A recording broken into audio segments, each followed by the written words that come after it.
안녕하세요. 찰리브라입니다. 제가 오늘 영상에서는 앞부분에는 이제 질문 주신 거 몇 개 이제 중요한 거 제가 이제 추려서 이제 말씀을 드릴 거고, 지금 현재 이제 돌아가는 상황에 관해서 간략하게 이제 말씀을 드리겠습니다. 그래서 일단은 이제 XRP를 이제 저도 많이 투자를 하고 있고, 이 유튜브 상에는 XRP가 트렌드이고, 이제 연세 많으신 분들이 이제 XRP에 투자를 하고 있는 분이 많으시니까, 그리고 그게 저는 바람직하다라고 생각해요. 막 이상한 코인 투자하시는 것보다는 그게 제가 보기에는 그게 올바른 선택하신 것 같고, 그래서 이제 어떤 선생님께서 이제 저한테 질문을 주시는데, 찰리님 광팬입니다.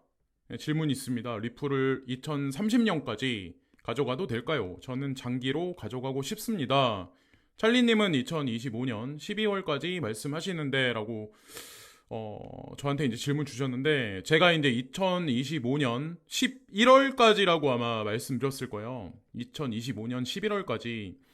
이게 이때까지 보유해야 된다라고 제가 말씀드린 게 아니라, 이 시기가 어떤 거냐면, XRP 위꼬르 스위프트 2.0이라는 공식이 사실 이게 성립이 돼요. 이거는 이제 베리 실버트가 과거에 2016년에 발언했던 거를 저는 그대로 해석해서 이제 이거를 말씀드리는 거예요. 어떤 사람들은 XRP가 스위프트 2.0이 아니라고 말하는 사람들도 있는데, 제 채널의 정체성은 베리 실버트, DCG 그룹, 월가의 금융 세력, 브릭스, 이 단어의 조합이 제 채널의 정체성입니다.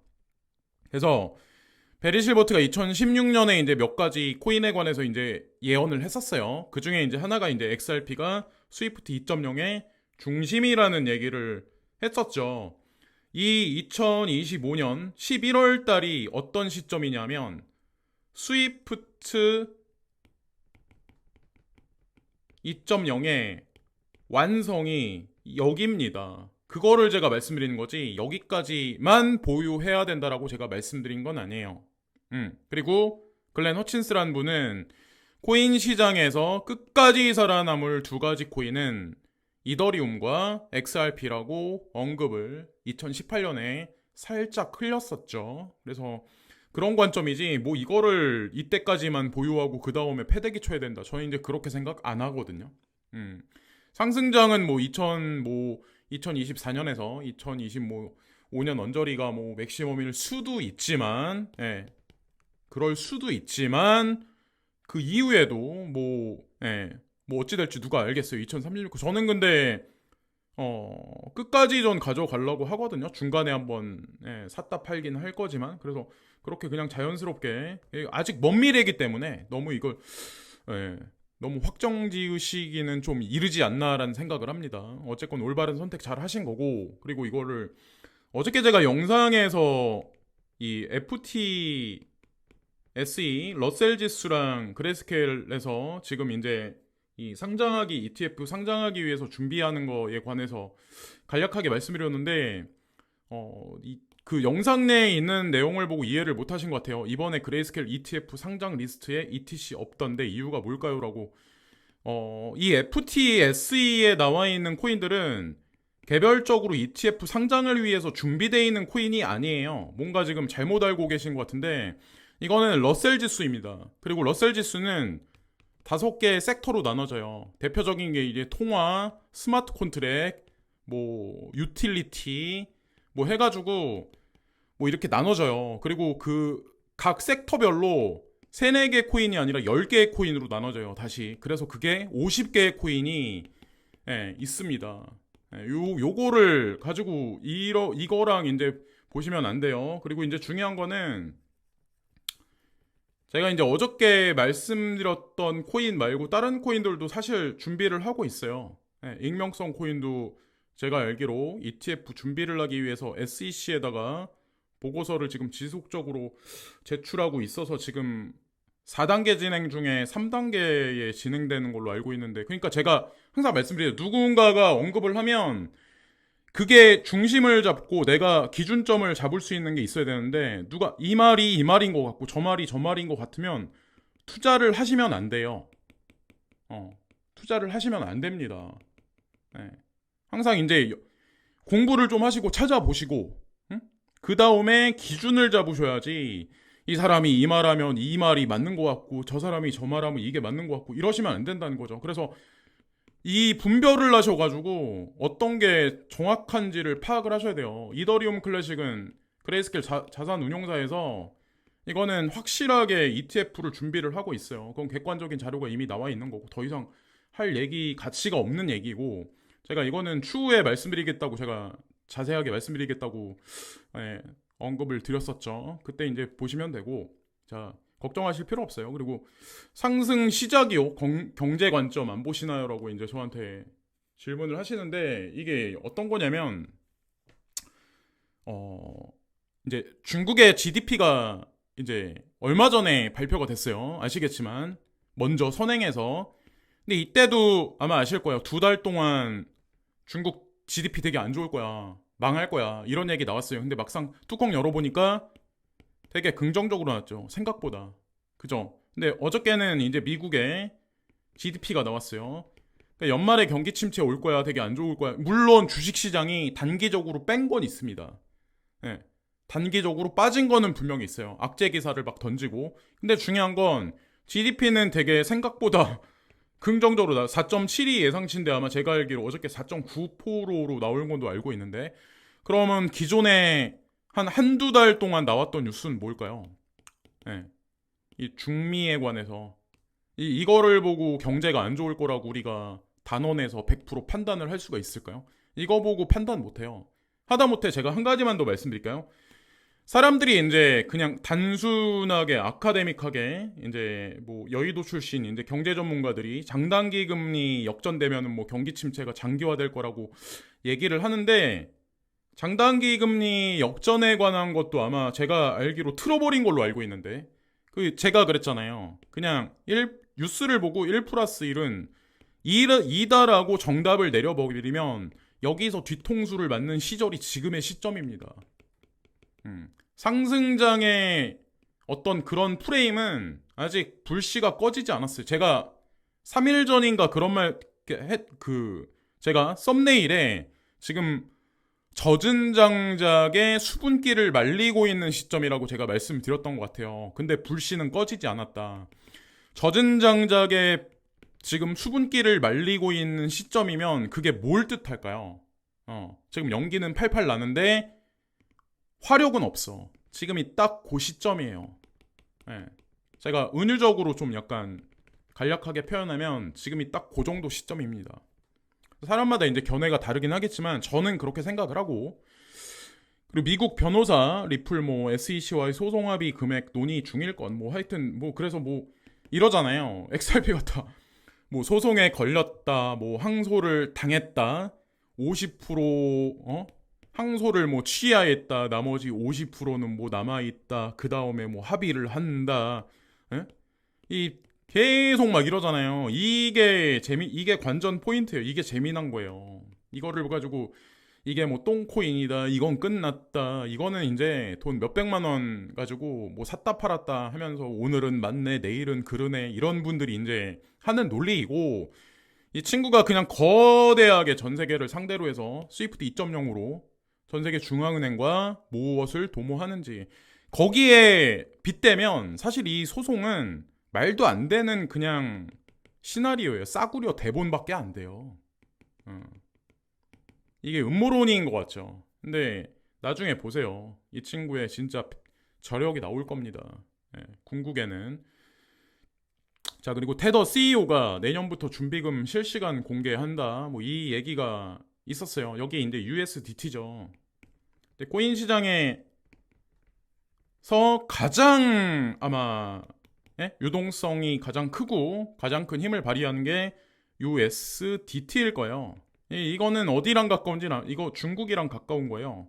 그리고 미국이랑 서구 자본이랑 가까운 거는 USDC, 서클.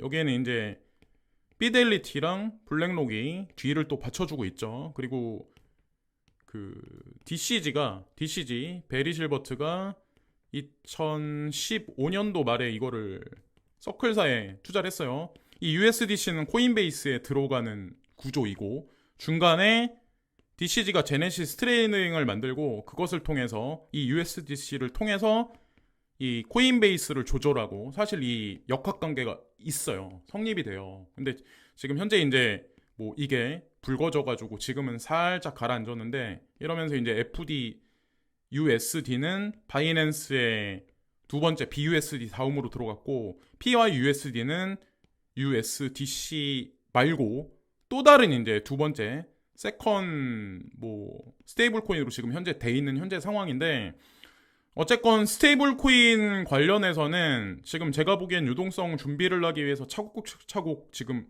현재 신용도를 쌓고 있는 현재 시점이거든요. USDC, PYUSD 그리고 이쪽에서는 중국 쪽에서는 USDT, 하나는 FDUSD 요렇게 이제 준비가 돼 있는 현재 라인의 형성이 아닐까라는 생각을 합니다. 거기다가 얼마 전에 이제 마틱 트랜잭션을 이용해서 USDC를 OKX가 받기로 했고 바이낸스는 아마 며칠 전에 유동성을 받기로 아마 지금 돼 있는 것 같아요.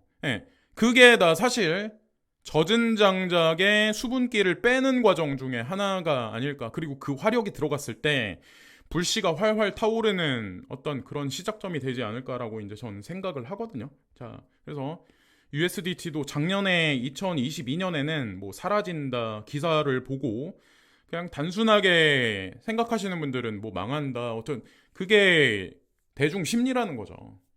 대중 트렌드가 그래요. 그러니까 위믹스가 업비트에서 상장 폐지됐다, 망했다, 뭐 뉴스에서 한 일주일 정도 떠들면 그게 기정사실화되는 거죠. 멀쩡한 회사도. 근데 USDT는 작년에도 준비금증명 어쩌고저쩌고 얘기 나온다고 했을 때도 이미 무너지지. 왜냐면 그게 무너졌으면 바이낸스도 그렇고 그게 무너지면 코인 시장 끝납니다. 대폭락 아마 90% 폭락 더 할걸요. 거의 여기서 볼륨이 차지하는 양이 엄청 크기 때문에. 근데 이런 거 갖다 흔들면 흔들리는 게 그게 대중 심리예요. JP모건과 블랙록 협력 통해 비트코인 급등 토대 마련 중이라고 여기 나와 있는데 저는 근데 솔직히 이런 생각하거든요. 이미 EDXM을 올해 초에 오픈하면서 이미 이 얘기는 끝난 거예요. 그리고 블랙록도 ETF 신청을 했잖아요, 이미. 네. 그러니까 이 얘기는 끝난 거예요. JP모건은 사실 공식적으로는 2016년부터 코인 시장에 관심을 많이 뒀고 사실은 그 이전서부터 좀 활동을 많이 했을 수도 있어요. JP모건 아시겠지만 JPM 코인이라는 스테이블 코인을 본사가 직접 발행을 했죠. 여기 JPM 코인의 영지식 증명 기술도 녹아들어 있어요. 그래서 제가 지캐시 영지식 증명이 맞다. 그 트렌드는 늦기는 했지만 결국에 올 거다. 그리고 지금 시장 트렌드 프레임이 그런 코인들에 관해서 사실 열려 있는 거는 사실이에요. 얼마 전에 미나 코인이 업비트 워너마켓에 상장했잖아요. 그걸 보고 눈치를 채야 되는데 이제 과거 프레임에 뭐 FATF인가 여기서 이제 예전에 익명성 뭐 아니다 제외된다 기사가 그거를 대중들한테 연달아서 쏘면 이게 두려움을 만들거든요. 두려움을 만들고 그 프레임으로 사람들을 떠나게 만들고 그 다음에 이제 뒤통수를 치는 거죠. 그렇게 생각이 돼요. 저는 이제 개인적으로 이 솔라나도 FTX 파산하면서 개떡같이 만들어 놓고 FTT 거래소 코인도 다 망할 것 같이 완전 잿더미로 만들어 놓은 상황에서 FTX 뉴스를 서서히 던지면서 FTX 2.0의 기대감을 던지면서 계속 슬금슬금 올라가잖아요. 이런 거죠. 이런 거라는 거예요. 다른 코인도 비슷비슷할 겁니다. 자, 미국의 인공지능 칩이 수출 제재로 중국 화웨이, 알리바바 자체 칩 개발 가속화. 이것 보세요. 사람들이 그냥 단순하게 기사 보고 4차 산업에서 뭐 미국이 주도한다. 이중 프레임으로. 근데 과연 진짜 실제로 미국에서 중국을 4차 산업에서 배제하기 위해서 이 인프라 망해서 완전히 100% 제재를 했을까? 과연. 근데 이게 진짜 진실일까요? 제가 뉴스 몇 개를 더 보여드릴까요? 그럴 필요 없는 것 같아요. 이미 이것도 얘기 끝났어요. 자, 애틀란타 연은 총재 내년 말까지 금리 인하 못할 것. 뭐 이 말씀을 하시는데 이게 있어요. 그러니까 우리 이제 그 금융 전문가라고 하시는 분들, 기존에는 이제 금리를 인하해서 시장의 유동성을 풀면 그게 정답이었어요. 그게 엄청나게 이제 상승장을 불러오고 그런 패러다임이었어요. 기존에는 이 공식이 맞았지. 근데 과연 그러면은 이 말대로 만약에 이 기사대로 해석을 하면 내년 말까지 상승장은 없습니다. 근데 아이러니한 건 뭔지 아세요? 내년 말에 2025년 11월 달에 미국의 대선이 있어요. 그것도 지금 현재 되게 중요한 시점이죠. 경제 위기 갈까 말까 하는 시점이죠. 바로 그 직전이에요. 바로 그 직전입니다. 그러면 어찌 될까요? 금리를 인하를 더 먼저 할까요? 어떻게 할까요? 금리 인하하면 진짜 실제로 상승장이 올까요? 금리 인하한다, 그러니까 예를 들어서 금리를 인상을 하면 인플레가 가라앉을까요? 한번 생각을 한번 해보자고요. 금리를 인하를 하면 지금 시점에서 예를 들어서 인플레를 잡기 위해서 금리 인상을 하면 여러분들이 생각하셨을 때 소고기 가격이 내려갈 것 같으세요? 유가가 내려갈 것 같으세요? 이 메커니즘이 성립이 안 됩니다. 그러면 금리를 인하해서 유동성을 풀면 인플레가 잡히고 경제가 성장할 거라고 생각하시나요? 구조적인 문제가 사실 다른 거에 있어요. 전쟁 프레임입니다. 이게 트리거 포인트지. 이거 가지고 해석하면 여기 엉뚱한데 지금 진단을 할 수 있는 거일 수도 있어요. 제 관점은 그래요. 어쨌건 그런 시점은 지났다는 거죠. 그래서 이거에 너무 연연해 하거나 신경 쓰실 필요는 없지 않을까라는 생각을 해요. 그리고 쿠팡도 금융업에 진출합니다. 여기 보면 아시겠지만 이 카카오랑 밀접하게 국민은행에 관련돼 있어요. 요즘 들어서 자꾸 이 에너지를 이쪽으로 플랫폼 기업하고 이제 연결해서 자꾸 국민은행이 지금 이런 행위를 하고 있는데, 이런 정책을 계속 피고 있는데 저는 올바른 선택이라고 생각해요. 국민은행 측에서 어차피 레거시 금융은 무너지는데 그 에너지를 분산해서 이쪽으로 이제 그거 하는 거죠. 여기도 쿠팡도 지금은 그냥 전형적인 이커머스지만 여기도 지금 종합금융 서비스를 하기 위해서 준비를 하는 겁니다. 이 카드를 발행을 하잖아요. G마켓도 마찬가지일 거고. 그래서 지금 아마 쿠팡 캐시도 있고 아마 그럴 거예요. 여기도 아마 코인을 도입하지 않을까라는 생각을 합니다. 무엇보다 배후에 이제 소프트뱅크라는 투자사가 중심을 잡고 있기 때문에 어떤 플랫폼들보다 아마 빠르게 아마 도입을 할 거예요. 그 소프트뱅크가 코인 시장의 진심이라는 건 아시죠? 그리고 빗썸이 먼저 수수료에 관해서 제로 수수료를 먼저 했었는데 그 이후에 코빗도 후행해서 이제 지금 하죠. 이 여파가 얼마나 이제 볼륨량을 끌어올릴지 그거는 미지수이긴 하지만 어쨌건 이 지금 손해를 가뜩이나 거래량이 없어가지고 아마 제가 아는 걸로는 적자로 한지 꽤 오래된 걸로 알고 있는데 코빗도 여기 운영 체제 자체가. 근데 그럼에도 불구하고 거래소가 그러니까 수익을 가장 첫 번째로 취하는 게 수수료인데 이 수수료까지 받지 않으면서도 수수료가 사라지고 인센티브로 돌아온다. 그래서 이거 하면은 뭐 거래액에 관해서 얼마를 소액으로 준다고 하더라고요. 그렇게까지 정책을 피면서도 이 거래소들이 왜 이렇게 움직일까? 상승장을 대비하는 거예요. 이 분위기를, 이 거래소들의 스탠스를 보면은 좀 알 수 있지 않을까요? 이런 생각을 하게 됐고, 이것도 이게 재미난 뉴스인데, 일단 테슬라사는 하드웨어를 일단 깝니다. 전 세계. 드디어 차 나온다. 사이버 트럭. 이게 아마 제가 알기로 11월 30일 날인가? 11월 30일 날 무려 4년 만에 출시를 확정. 그러니까 계속 늦춰서 지금 나온 거예요. 그래서 아마 이게 인도가 되면 이거의 성능에 관한 재평가가 들어갈 거고, 괜찮다고 판단하면 주문량이 지금도 많이 밀려 있는데 아마 테슬라에 관한 재평가가 좀 들어가지 않을까라는 생각을 하거든요. 그래서 왜 4년 만에 테슬라가 이거를 내놨을까? 여기에도 물음표를 던져보시면 거기 사실 2024년 시장에 관해서 정답이 있지 않을까라는 생각을 합니다. 그리고 윤 대통령이 내일부터 사우디, 카타르 국빈 방문. 이거는 20일 날이니까 일주일 전이죠. 제2 중동붐 기대. 예, 여기 보면은 아마 아실 거예요. 중동이 지금 전략이 어느 쪽인지. 그러니까 전형적인 미국에서 중국입니다. 예, 중국으로 돌아섰어요. 일단 사우디랑 보시면 아랍에미레이트가 브릭스 쪽에 치우치게 이스라엘 전쟁에서도 이번에 오히려 팔레스타인 이쪽에 더 손을 들어주면서 그쪽 편을 들고 있잖아요. 여기서도 이제 탈달러를 외칠 겁니다. 그럼 과연 한국과의 교역에서는 과연 달러 거래 위주로 돌아갈까? 그러니까 저번에도 말씀드렸지만 한국 같은 경우는 노선을 다변화하는 거죠, 지금.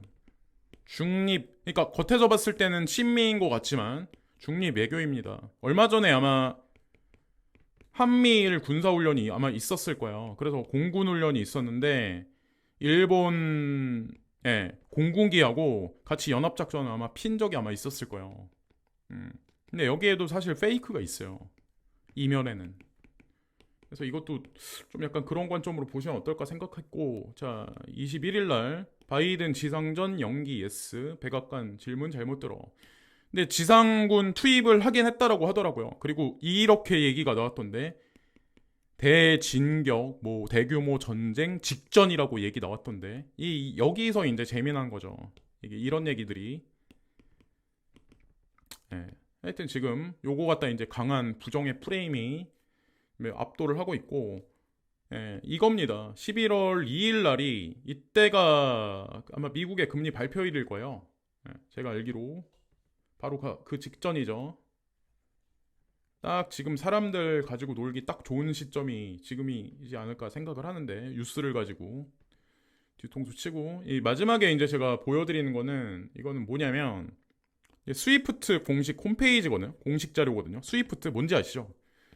스위프트 요 공식 자료인데, 여기 중국 인민폐, 일명 이제 RMB라고 하죠. 이게 가장 많이 유통되는 데가 어디냐면 홍콩이에요. 근데 홍콩은 아시겠지만 정책적으로 가상자산 시장에 샘플링하는 가장 중요한 지점이 홍콩입니다. 또 하나는 싱가포르일 수도 있는데 영국에서도 요 정도 유통이 된다라고 하더라고요. 그러니까 거의 여기 보면은 인민폐는 75.28%가 홍콩에서 많이 움직여요. 근데 아마 아실 거예요. 홍콩 SFC가 가상자산 거래소들의 라이센스를 하나, 두 개 주고 있는 현재 사실을. 근데 결정적으로 잔잔바리 거래소는 라이센스를 줬는데 지금 현재 OKX랑 후오비 있죠. 후오비는 아마 라이센스를 아직까지 안 줬을 거예요. 이 공식적인 보도가 아마 아직까지 안 났을 거예요. 그러니까 진짜 상승장이 아직 오지 않아서 그래요.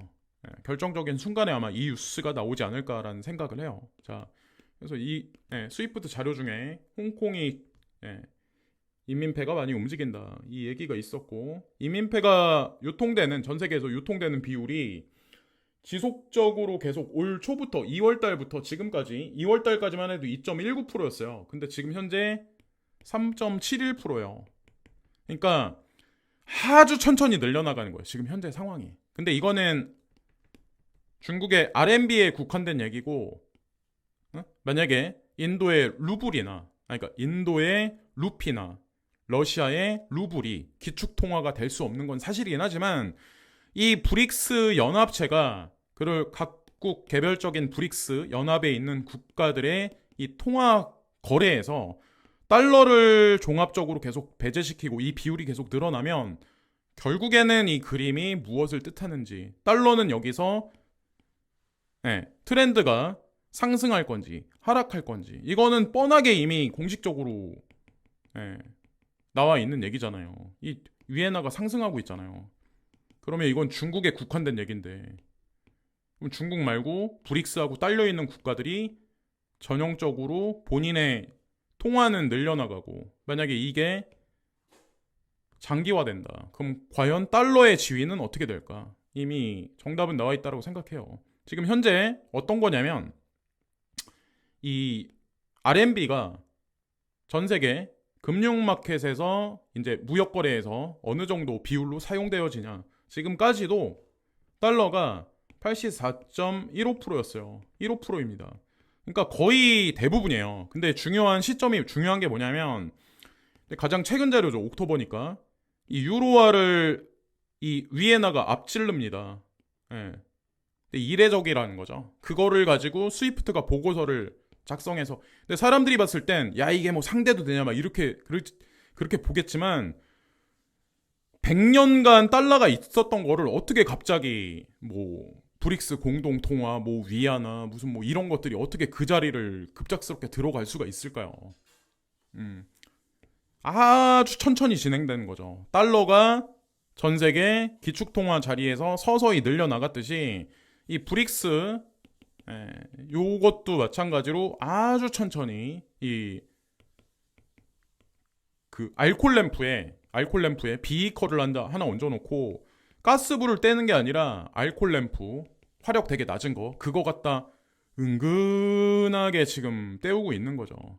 지금 현재 당연히 이제 달러도 서서히 국제 교역에서 나가 좀 이렇게 그렇게 되지 않을까라는 생각을 합니다. 그러면서 이제 뭐 트럼프 대통령이 당선될지는 모르겠지만 당선되면 자국 우선주의가 선행될 거고 자국 우선주의 정책에 의해서 달러는 지금보다 전 세계로 유통되는 게 줄어들 가능성이 높고 미국도 내수 시장 위주로 중국은 내수 시장 위주로 브릭스 국가는 그거를 필두로 해서 뭉쳐지는 어떤 그런 형상이 나오지 않을까라는 생각을 하거든요. 그래서 어쨌건 그래요. 미국을 필두로 한 G7이냐 브릭스냐 과연 어디서 GDP가 장기 고성장하냐 거기에 사실 관전 포인트가 있거든요. 이게 코인 시장하고 또 메커니즘적으로 엮여 있는 거고 그리고 그대로 IMF가 얘기했듯이 브릭스가 앞장서서 서서히 성장하고 있는 거는 기정사실입니다. 자 여기까지 말씀드리면서 방송을 마치겠습니다. 좋은 하루 되시고 또 내일 또 방송에서 찾아뵙겠습니다. 감사합니다.